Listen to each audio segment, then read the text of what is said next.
नाजरीन, जहां एक तरफ अर्तुगरुल गाजी में अर्तुगरुल और उसके दोस्त बहादुरी से दुश्मनों का सामना करते हुए नजर आते हैं, वहीं दूसरी तरफ इस ड्रामे को खूबसूरत बनाते हैं चंद ऐसे बच्चे जिनकी मासूमियत, शरारतें और मुस्तकबिल के सिपाही बनने की तरफ हमें उनसे मोहब्बत करने पे मजबूर कर देती है। आज की वीडियो में हम आपको अर्तुगरुल गाजी में नजर आने वाले कुछ ऐसे बहादुर बच्चों से मिलवाएंगे जो ना चाहते हुए भी आपका दिल जीत लेंगे। चलो शुरू करते हैं अपना काउंटडाउन। इससे पहले अगर आपने हमारा चैनल सब्सक्राइब नहीं किया तो सब्सक्राइब करें और बेल के आइकन पे क्लिक करें। नंबर 5, ताहिर। यह मासूम शेर दिल बच्चा अपने बाप की शहादत के बाद जब यतीम हो जाता है, तब ये अपनी बहादुरी, शेर दिली की वजह से अर्तुगरुल तुर्गत दिल दमीर की नजरों में आ जाता है और जल्दी ही सबकी तवज्जो का मरकज बन जाता है। दिल दमीर ताहिर से वायदा करते हैं कि उसके लिए तलवार तैयार करेंगे, लेकिन दिल दमीर तलवार तैयार करने से पहले ही शहीद हो जाते हैं और फिर ताहिर के लिए तलवार अर्तुगरुल और तुर्गत तैयार करते हैं।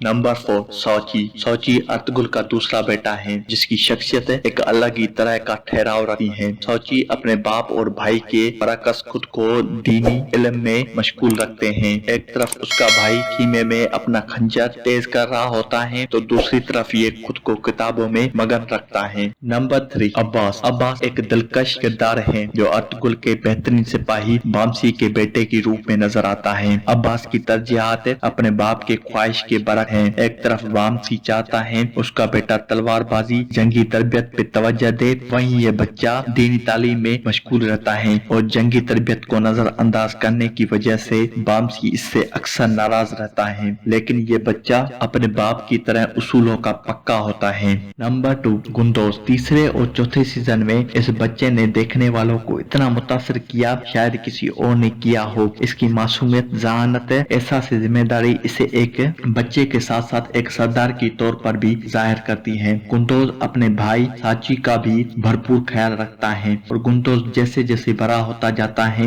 इसकी शख्सियत में नुमाया तब्दीलियां आना शुरू हो जाती हैं। ये छोटा सा गुंदोज नाज़रीन के दिलों में हमेशा याद रहेगा। नंबर 1, ओस्मान। ये वो किरदार है जिसके चर्चे उसके स्क्रीन पे आने से पहले ही शुरू हो गए थे। सुलेमान शाह, अर्तुगरुल और हलीमा सुल्तान के साथ साथ हाइमा खातून को भी कई ख्वाबों में इसके आमद और इस्लाम का परचम बुलंद करने की वही सुनाई गई थी, इसलिए इसकी आमद का खासा इंतजाम किया गया था और 5वीं सीजन में इस बच्चे ने देर आई दुरुस्त आई वाली बात को सच कर दिखाया। तलवारबाजी और घोड़ा सवारी को सीखना इसका जुनून था और अपने बाप की तरह खतरे को ये वक्त से पहले ही महसूस करने की सलाहियत रखता था। ये तमाम खूबियां इस बात को जाहिर करती थी कि मुस्तकबिल का एक बहुत बड़ा रहनुमा अपने तकमील के मराइल को एक एक करके तय करते चला जा रहा है।